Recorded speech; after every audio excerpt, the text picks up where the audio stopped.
ধর্মকথা 365-এর আজকের পর্বে আপনাদের স্বাগত। আজকের কাহিনীর নাম ধর্মের রক্ষক গরুর।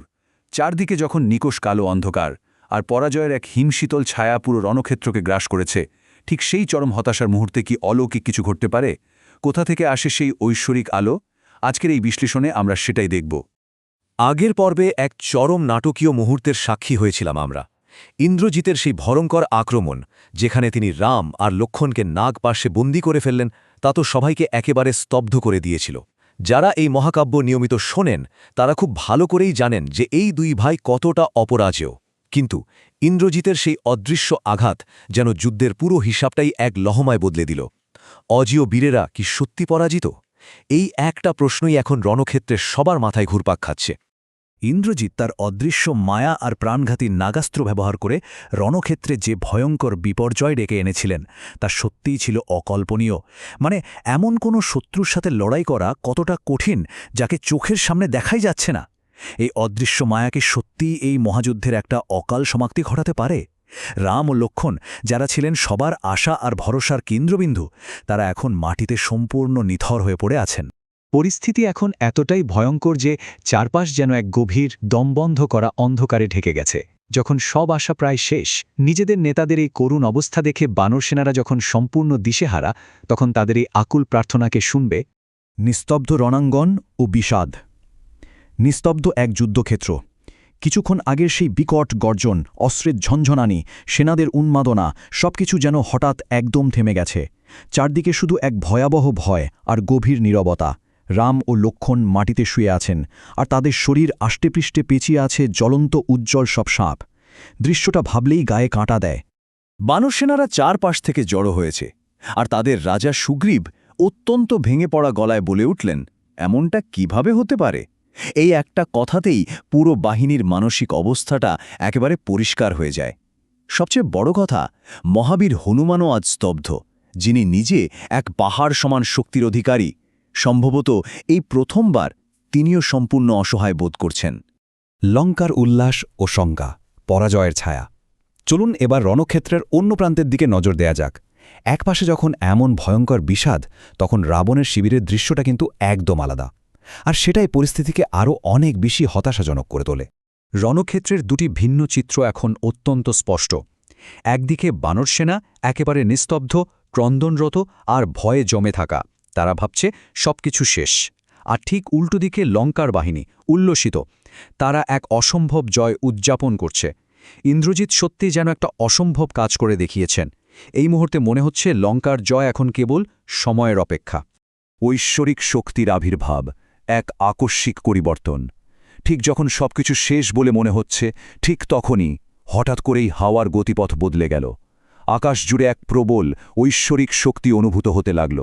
চারপাশের বাতাস যেন এক অদ্ভুত উজ্জ্বল আলোয় ভরে উঠল। প্রকৃতির এই আকস্মিক পরিবর্তনই বলে দিচ্ছে অসাধারণ, অবিশ্বাস্য কিছু একটা ঘটতে চলেছে। রাম ও লক্ষ্মণকে পেঁচিয়ে থাকা সেই ভয়ঙ্কর জ্বলন্ত সাপগুলো, যারা এতক্ষণ অজেয় মনে হচ্ছিল, তারা হঠাৎ করেই ভয়ে কাঁপতে শুরু করল। কি এমন শক্তি ধেয়ে আসছে যা দেখে স্বয়ং নাগাস্ত্র এতটা ভীত হয়ে পড়ল? এই অলৌকিক মুহূর্তটি কিন্তু পুরো কাহিনীকে এক সম্পূর্ণ অন্য মাত্রায় নিয়ে যায়। আর এই দৃশ্যটাই আমাদের গল্পের মোড় ঘুরিয়ে দেয়। স্বর্গ থেকে নেমে এলেন এক মহাশক্তিধর সত্তা।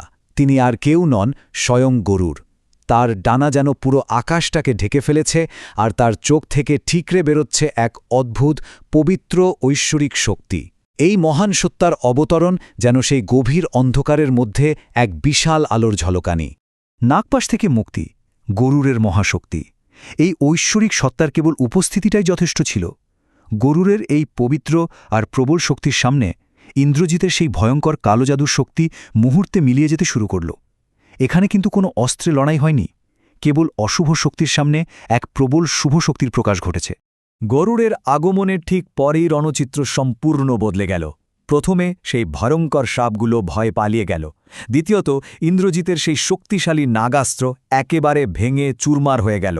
এবং পরিশেষে রাম ও লক্ষ্মণের শরীরের সমস্ত বাঁধন মুহূর্তের মধ্যে সম্পূর্ণ অদৃশ্য হয়ে গেল। এক অদৃশ্য বিপদ কত দ্রুত আর নিখুঁতভাবে ধ্বংস হয়ে গেল তা সত্যি অবাক করার মতো, তাই না? নতুন আশা ও প্রতিজ্ঞা, বীরদের জাগরণ। এবার এক নতুন আশার আলো।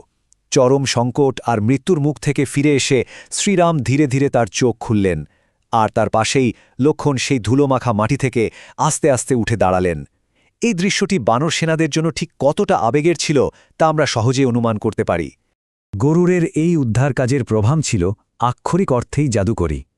প্রাণ ফিরে এলো, শক্তি ফিরে এলো এবং সবচেয়ে গুরুত্বপূর্ণ আশা ফিরে এলো। এই প্রত্যাবর্তন শুধু রাম আর লক্ষ্মণের নয়, পুরো বানর বাহিনীর জন্য এক নতুন জীবনের সঞ্চার করল।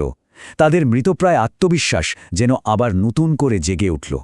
গরুর খুব শান্ত অথচ দৃঢ় গলায় বললেন, ধর্ম সর্বদা সুরক্ষিত থাকবে। এই একটি বাক্যই যেন পুরো কাহিনীর মূল কথা। শ্রীরাম গভীর কৃতজ্ঞতায় হাত জোর করে তাকে প্রণাম জানালেন, আর এর পরপরই গরুর তার দায়িত্ব পালন করে শূন্যে মিলিয়ে গেলেন। তো এখানে সবচেয়ে গুরুত্বপূর্ণ বিষয়টা হলো ঠিক এটাই, বানর বাহিনী নতুন উদ্যমে গর্জন করে উঠল, কারণ তারা বুঝে গেছে এই যুদ্ধ এখনও শেষ হয়নি, শেষের ধারে কাছেও নেই। তাদের প্রিয় নেতারা, তাদের মূল শক্তি এক অলৌকিক উপায়ে মৃত্যুর মুখ থেকে আবার উঠে দাঁড়িয়েছেন। এখন এই যুদ্ধ নিশ্চিতভাবেই এক নতুন মোড় নিতে চলেছে। এখন সবার মনে নিশ্চয়ই এই প্রশ্নটা ঘুরপাক খাচ্ছে, ইন্দ্রজিতের এই ভয়ানক আক্রমণের কি জবাব দেবেন শ্রীরাম, এবং এই মরণপণ যুদ্ধে এবার কোন নতুন রণকৌশল উঠে আসবে। পরবর্তী পর্বে এই যুদ্ধের তীব্রতা আরও বাড়তে চলেছে, আর তার সাথে ফিরবে চরম প্রতিশোধের আগুন। ধর্মকথা 365-এ প্রতিদিন শুনুন রামায়ণের এক নতুন অধ্যায়। মানব জীবনের ধর্ম, ন্যায়, ভালোবাসা ও ত্যাগের মহাকাব্য রামায়ণ এখন শুনুন এক নতুন ধারায়। ধর্মকথা 365 আপনাদের নিয়ে যাবে এক অনন্য যাত্রায়, যেখানে প্রতিদিন একটি করে নতুন পর্বে উন্মোচিত হবে এই অমর কাহিনীর রহস্য ও মহিমা। চলুন একসাথে শুরু করি এই পবিত্র যাত্রা, রাম, সীতা, লক্ষ্মণ ও হনুমানের চিরন্তন কাহিনীর পথে। প্রতিদিন নতুন পর্ব শুনতে ধর্মকথা 365 চ্যানেলটি সাবস্ক্রাইব করে আমাদের সঙ্গে থাকুন।